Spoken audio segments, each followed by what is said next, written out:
بسم اللہ الرحمن الرحیم۔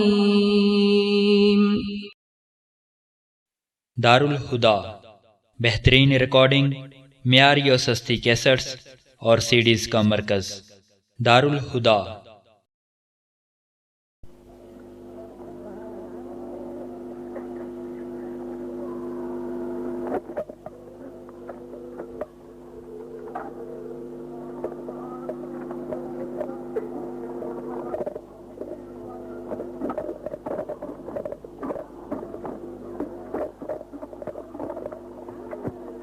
حضرات، ابھی آپ کے سامنے جمعیت اہل حدیث پاکستان کے نائب ناظم اعلیٰ اور جواد کے ہر دل عزیز مشہور و معروف اور مقبول خطیب جناب شیر ربانی حضرت مولانا حبیب الرحمان صاحب یزدانی کتاب و سنت کی روشنی میں خطاب فرما رہے تھے۔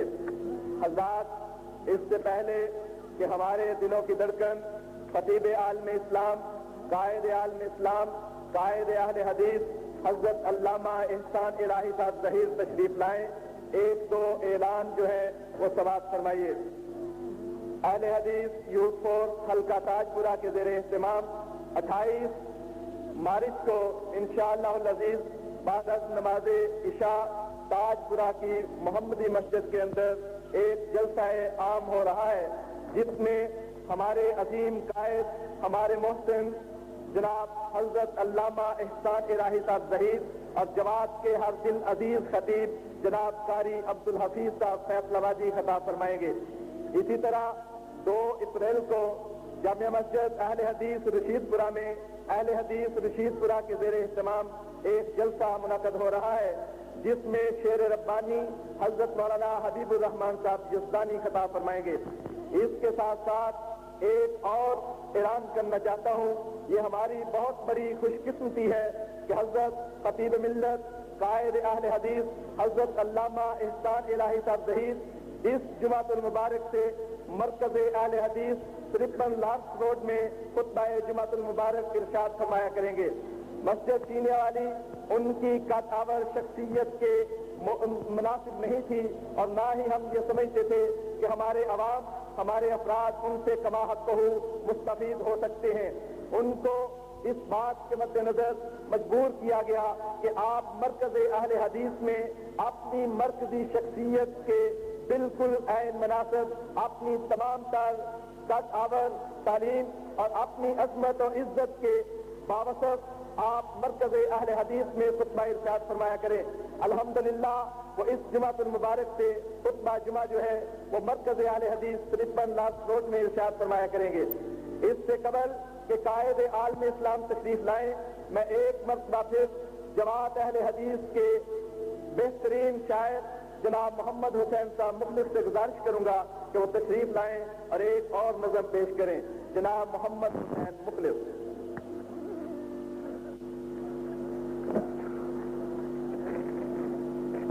خطیب ملت علامہ احسان،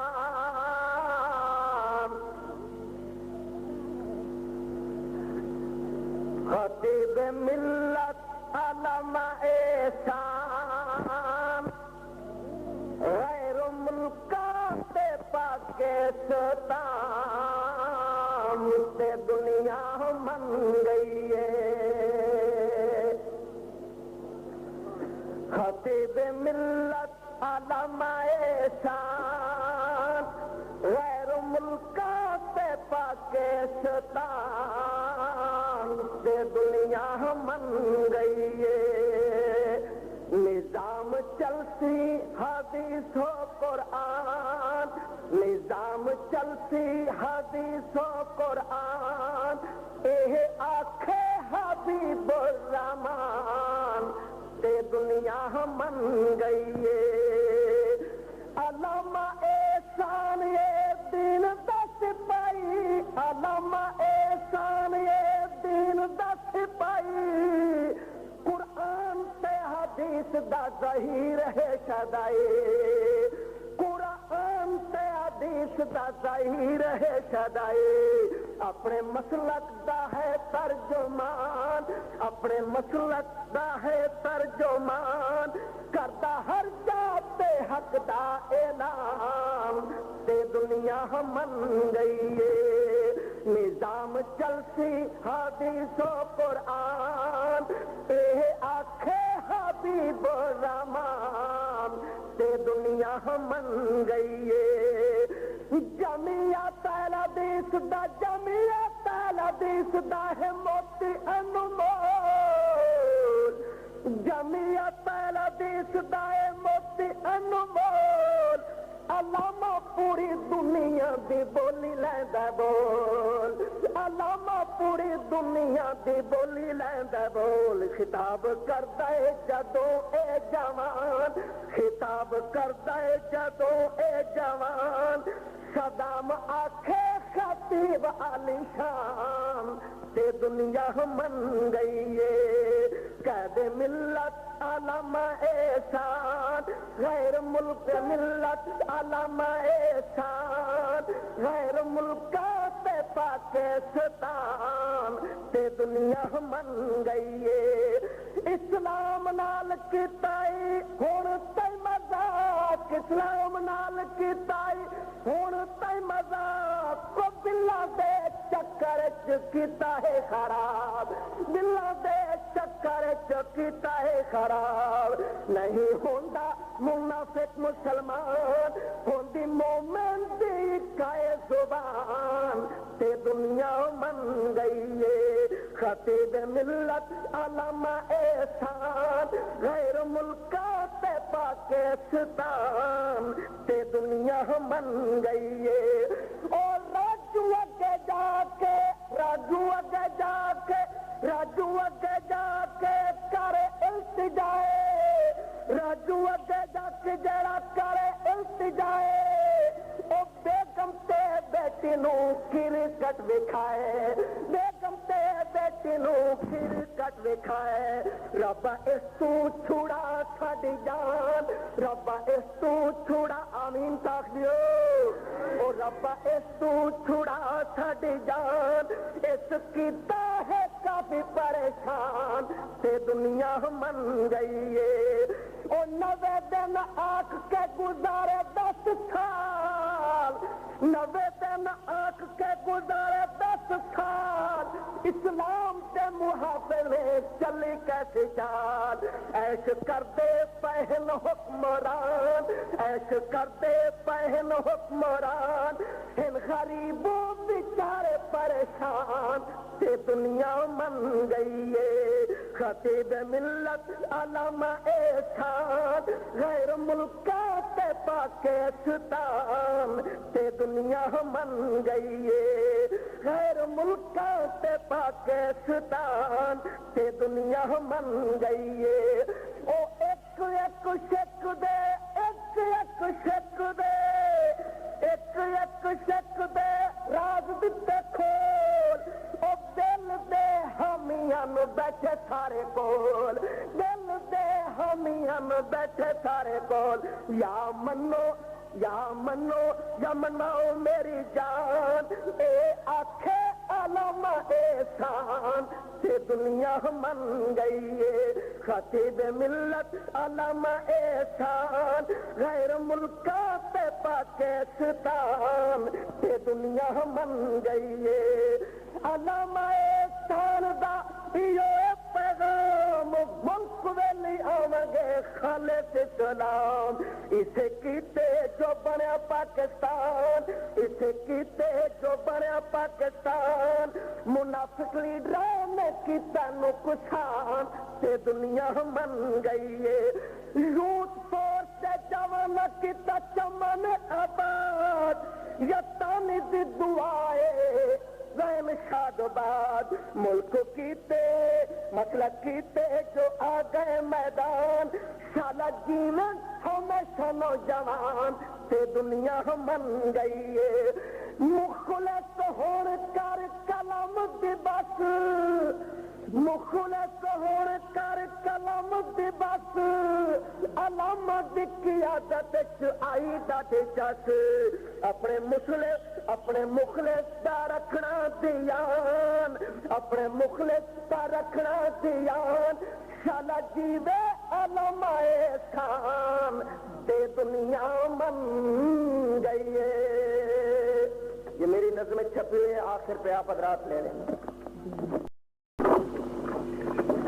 ابھی آپ کے سامنے ہماری جماعت کے معروف شاعر جناب محمد حسین مخلص ہم سب کی ترجمانی کرتے ہوئے حضرت خطیب ملت کی خدمت میں خراج تحسین پیش کر رہے تھے. حضرات, اب آپ کے سامنے جو ہستی تشریف لانے والی ہے, سرشت اس کی میں ذہانت و فطانت اس کی سرشت, درایت و بداعت اس کی فطرت, یکتائی اور ندرت اس کی عظمت اور عظمت اس کی قسمت ہے. آپ کے سامنے جو ہستی تشریف لانے والی ہے, آپ اس کی ہستی سے, آپ اس سے غیر معروف نہیں ہیں. ایسی متعارف ہستی شاذ ہی نظر آتی ہے. حقیقت تو یہ ہے کہ شاعر کی زبان میں کہوں تو بے جانا ہوگا کہ میں تو سورج ہوں, ستارے میرے آگے کیا ہے. شب ہے کیا, شب کے سہارے میرے آگے کیا ہے. جو ہمیشہ رہے شاہوں کے سراخاں جانب, وہ سخن ساز بیچارے میرے آگے کیا ہے. میری مراد ہے قائد شاہین نگاہ, مال کے ملکہ بے پناہ, قائد عالم اسلام, قائد اہل حدیث, خطیب ملت حضرت علامہ احسان الہی ظہیر. نعرہ تکبیر, نعرہ تکبیر, نعرہ تکبیر. مسلک اہل حدیث, جماعت اہل حدیث, جمعیت اہل حدیث, علماء اہل حدیث, خطیب ملت, اسلام کا بے باک سپاہی, اسلام کا بے باک سپاہی, اسلام کا بے باک سپاہی. جیوے جیوے, جیوے جیوے, جیوے جیوے, جیوے جیوے.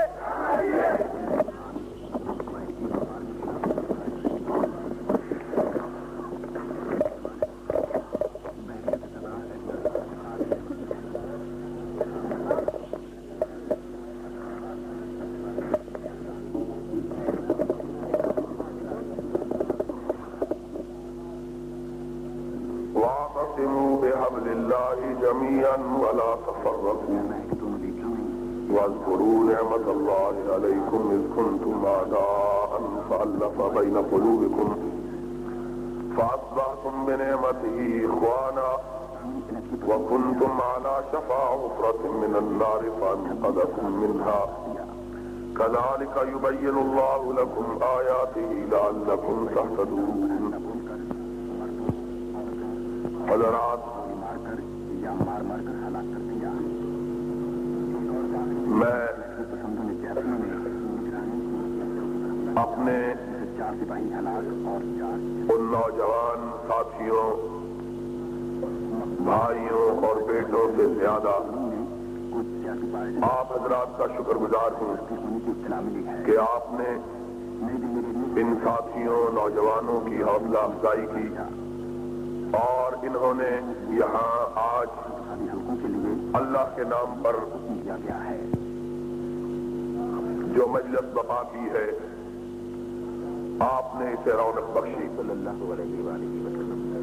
میں سمجھتا ہوں کہ آج کے اس دور میں اس طرح کی مجالس کا بپا کرنا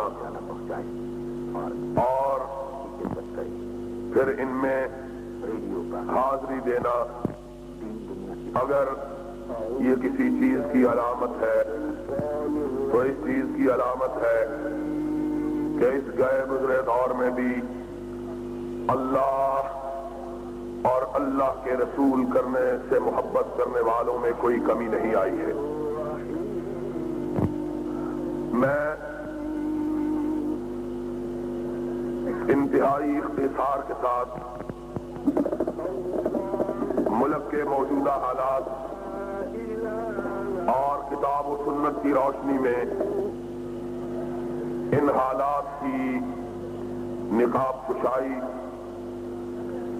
اور وہ مشکلات جو آج پاکستان اور اہل پاکستان کو درپیش ہیں اور ان کے حل کے بارے میں گفتگو کی کوشش کروں گا. میرے لیے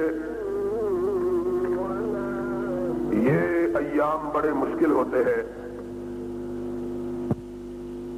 موسم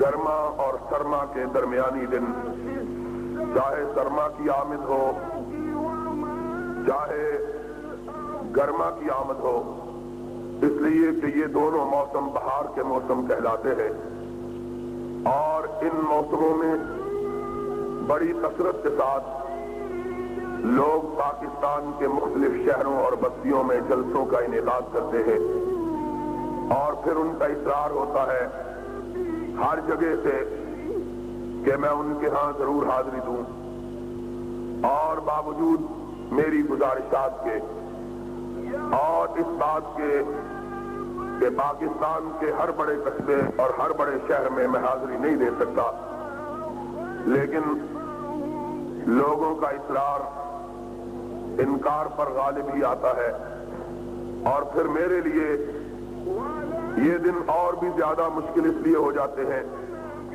کہ پچھلے پہر سفر شروع ہوتا ہے، رات کو تقریر ہوتی ہے، پھر گھر واپسی ہوتی ہے، اور صبح دم اور کئی علاقوں سے لوگ وقت لینے کے لیے آئے ہوئے ہوتے ہیں، اور وہ دوست جو وقت لینے کے لیے آتے ہیں وہ دماغ تقریر سے کم خرچ نہیں کرواتے، اس لیے کہ گھنٹہ گھنٹہ ڈیڑھ گھنٹہ بحث کرتے رہتے ہیں، جی آپ ضرور آئیں، اور میں ان کو کہتا ہوں کہ اگر پاکستان کی بستیوں، قصبوں، دیہاتوں اور شہروں کو شمار کیا جائے تو 10 برس میں بھی میں پاکستان کی ساری بستیوں میں حاضری نہیں دے سکتا، لیکن اس کے باوجود بہرحال ان کی محبت کی وجہ سے مجھے باقی اپنے سارے کام سمیٹ دینے پڑتے ہیں، اور اس وجہ سے انسان ہوں پیالہ و ساغر نہیں ہوں میں، تھک جاتا ہے انسان خون اور جسم،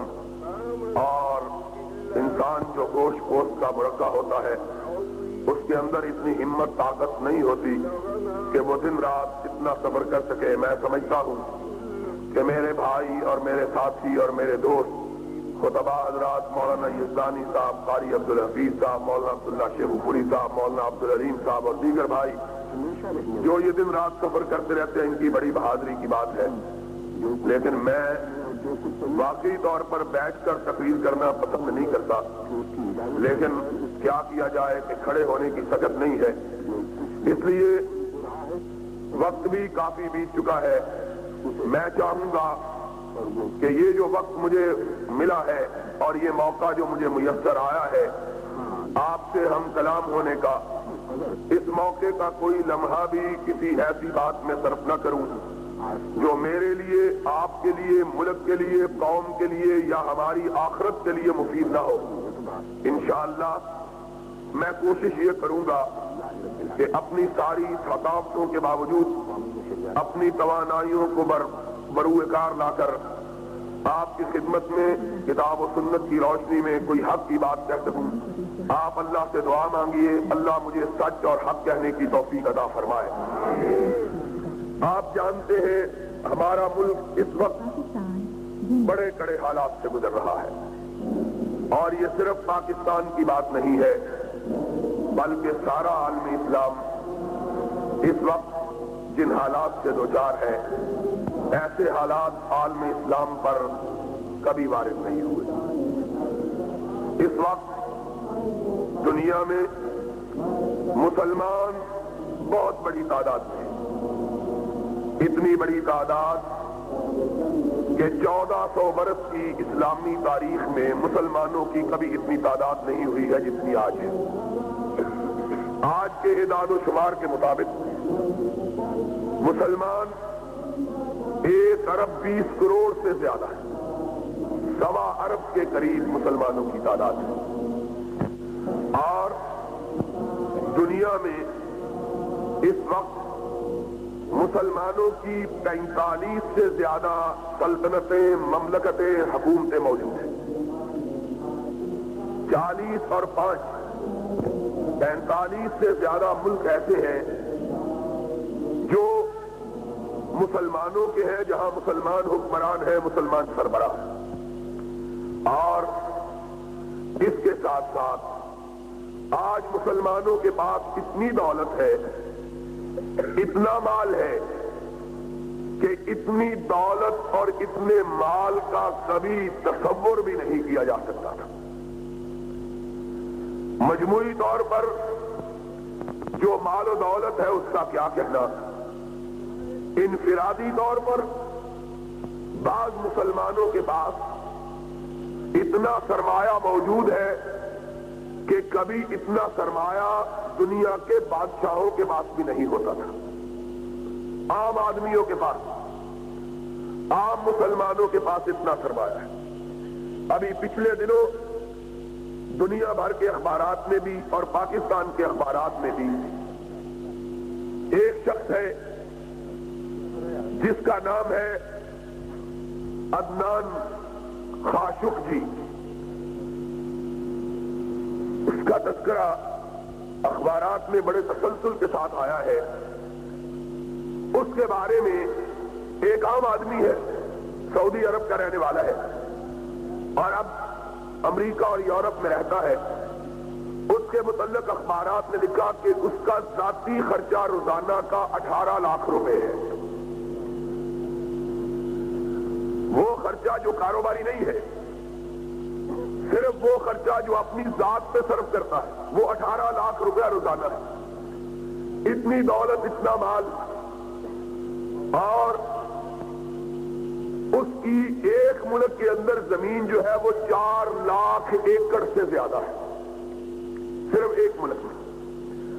اور یہ ایک آدمی کا عالم ہے۔ اس طرح کے بے شمار ہیں، سینکڑوں کی تعداد میں ایسے لوگ ہیں جن کے پاس دولت کی یہ فراوانی، مال کی یہ بہتات، اور جہاں تک حکومتوں کا تعلق ہے، آپ یہ بات سن کر حیران رہ جائیں گے کہ اس وقت دنیا میں سب سے زیادہ فی کس آمدنی اگر کسی ملک کی ہے تو وہ امریکہ کی نہیں، فرانس کی نہیں، جرمنی کی نہیں، سویڈن کی نہیں، ڈنمارک کی نہیں، بیلجیم کی نہیں، بلکہ ایک مسلمان ملک کویت ہے کہ پوری دنیا میں جس کی فی کس آمدنی ساری دنیا میں سب سے زیادہ ہے۔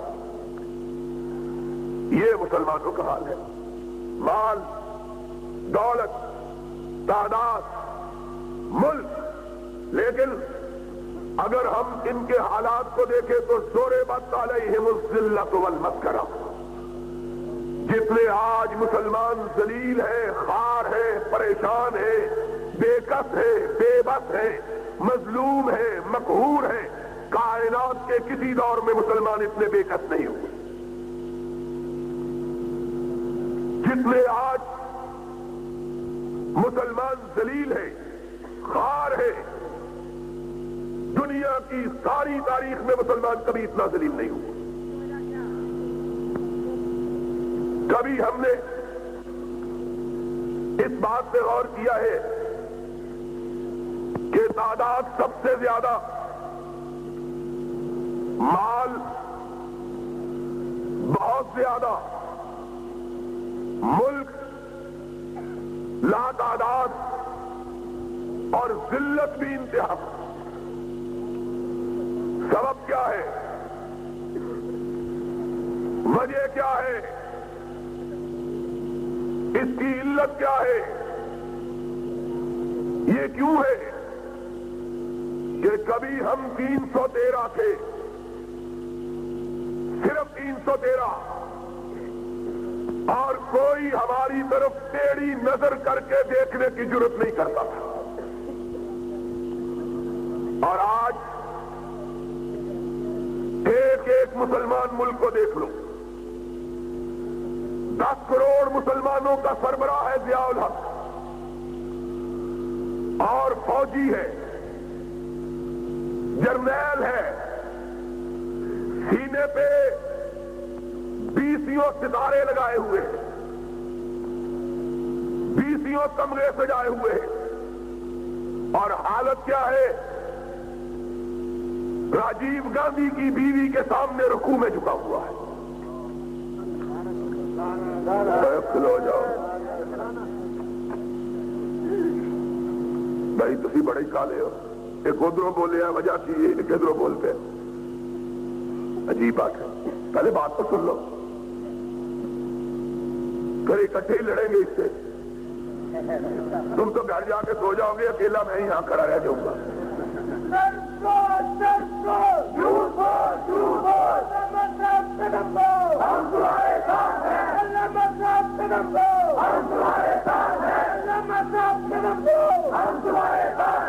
تو میں یہ کہہ رہا تھا 313 تھے, کسی کے سامنے نہ جھکتے تھے.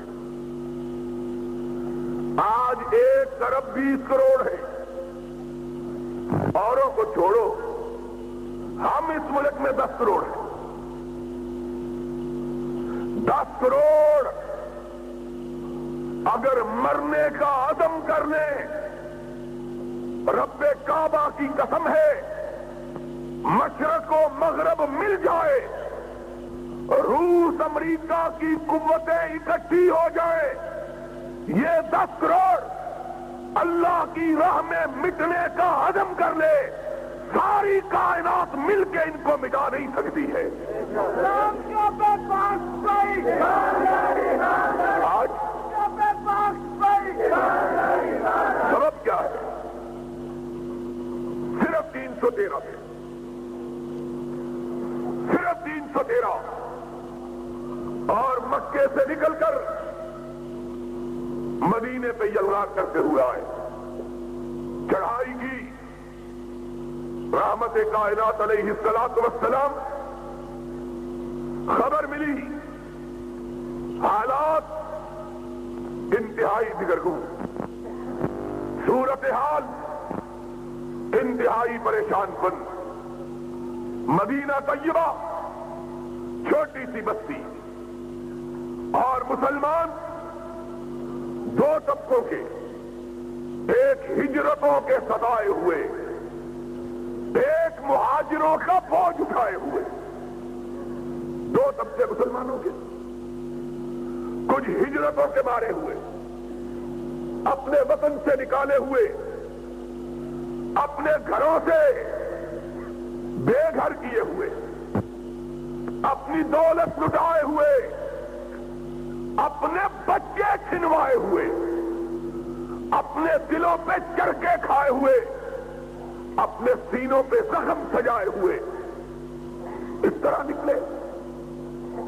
عبد الرحمن ابن عوف کہتے ہیں رضی اللہ تعالیٰ عنہ, میں نکلا, میرے گھر والوں کو پتا چلا, میں اونٹ پہ سوار, بیوی پیچھے, بیٹا گود میں, سب کچھ بیچ باچ کے, پیسے پوٹلی میں باندھے ہوئے.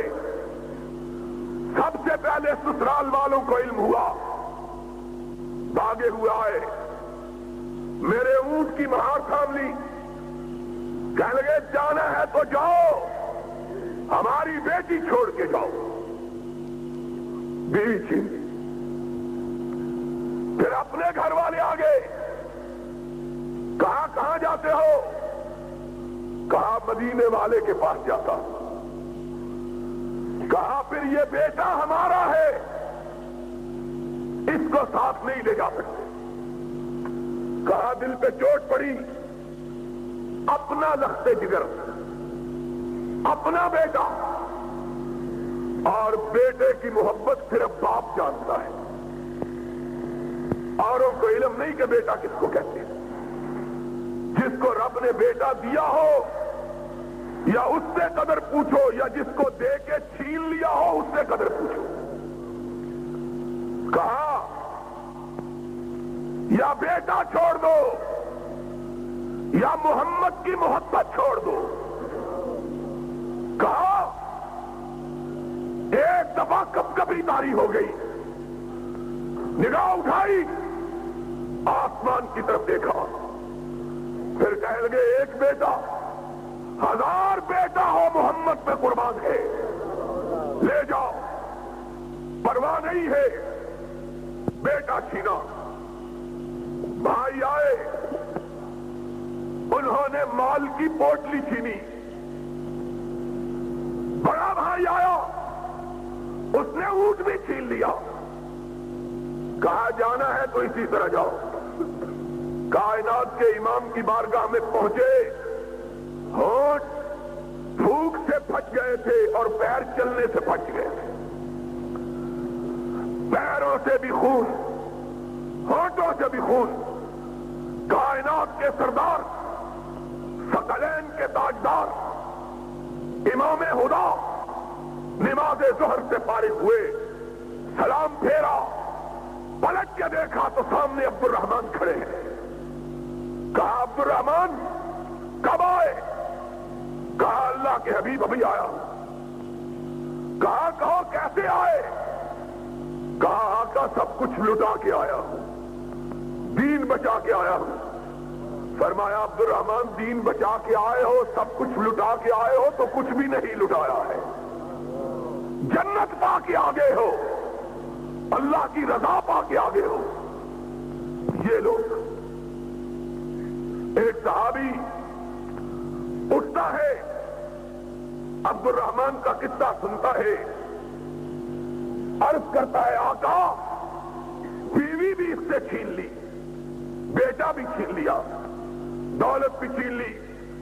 اللہ کے رسول میرا جتنا مال ہے 2 حصوں میں تقسیم، آدھا اس کو دے دیجیے، آدھا مجھ کو دے دیجیے۔ ایک نے کہا اللہ کے حبیب اس کا کوئی گھر نہیں، میرا آدھا گھر لے لیجیے۔ ایک نے کہا یا رسول اللہ میری 2 بیویاں، ایک کو طلاق ہوں، اس کو کہیے اس سے نکاح کر کے اپنے گھر کو آباد کر لے۔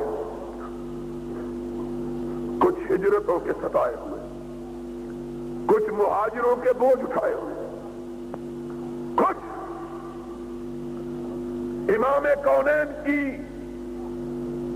یثرب میں تشریف آوری سے پہلے، یثرب میں ہر سال وبا پھوٹتی تھی، زرد بخار کی، لوگ تپے زرد میں مبتلا ہوتے تھے۔ وہ تو کونین کا تاجدار آیا، رحمت مجسم بن کے آیا، اور اس نے اپنے ہاتھ دعا کے لیے اٹھائے۔ اس نے کہا اللہ میرے بابا خلیل اللہ نے مکہ کے لیے تجھ سے دعا مانگی تھی، میں مدینہ کے لیے تجھ سے دعا مانگتا ہوں، اللہ مدینے کو بیماریوں سے پاک کر دے۔ یہ میرے آقا کی دعا کا اثر تھا کہ آج تک مدینے میں کوئی وبا نہیں پڑی ہے۔ تو بہرحال جو پہلے ہجرت کر کے آئے تھے بخاروں کے بارے میں، بخاروں نے ان کی کمروں کو جھکا رکھا ہے، اور بندے ہی کتنے، شمار کیا گیا تو جوان 200 سے زیادہ نہیں تھے، کل تعداد بوڑھے شامل کیے گئے، اور 14 اور 15 سال کے بچے شامل کیے گئے، تو تب جا کے 313 بنے، تب جا کے۔ لیکن اس وقت بھی جب کہ صرف 313 تھے، نہ خوف تھا، نہ دہشت تھی، نہ دشمن کا رعب تھا، نہ مخالفوں کی ہیبت تھی۔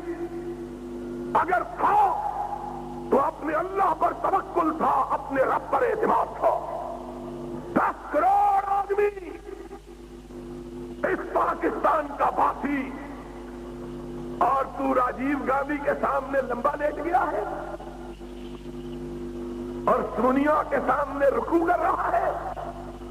اور اگر اس سے فرصت ملی تو ایک بزرگ کی قبر پہ جا کے دھاگے باندھنے شروع کر دیے۔ مجھے اور ساری باتوں کی سمجھ آ گئی، دھاگوں کی سمجھ نہیں آئی ہے۔ وہ دھاگے ہی باندھنے تھے تو اتنی دور جانے کی کیا ضرورت تھی؟ یہ بابا چھتری والا یہاں پڑا ہے، اس کو دھاگے باندھ لیتا، دھاگے ہی باندھنے تھے نا۔ اور کسی وکیل نے کہا،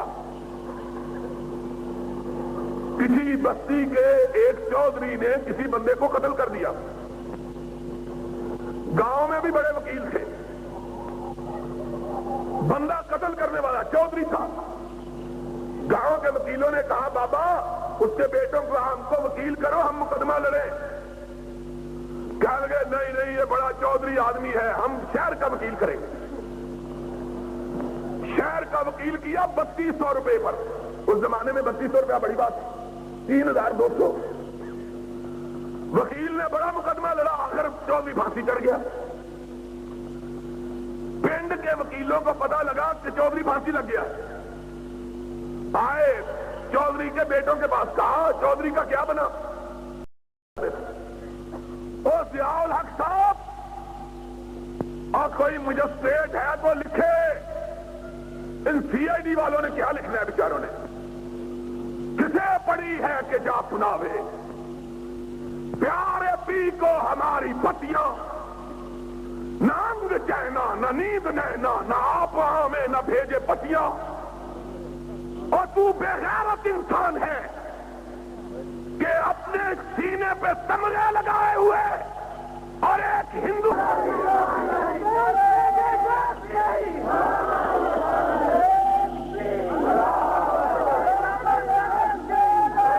کیا کہتے ہو؟ آج کہتے ہیں اگر یہ بے غیرتی کرنی تھی پھر وہاں جانے کی کیا ضرورت تھی؟ ہائے، اور لوگوں ایک بات سن لو، سی آئی ڈی والوں لکھو، اس کو پہنچاؤ، جو اپنوں سے لڑا کرتے ہیں وہ بیگانوں سے لڑنے کی ہمت،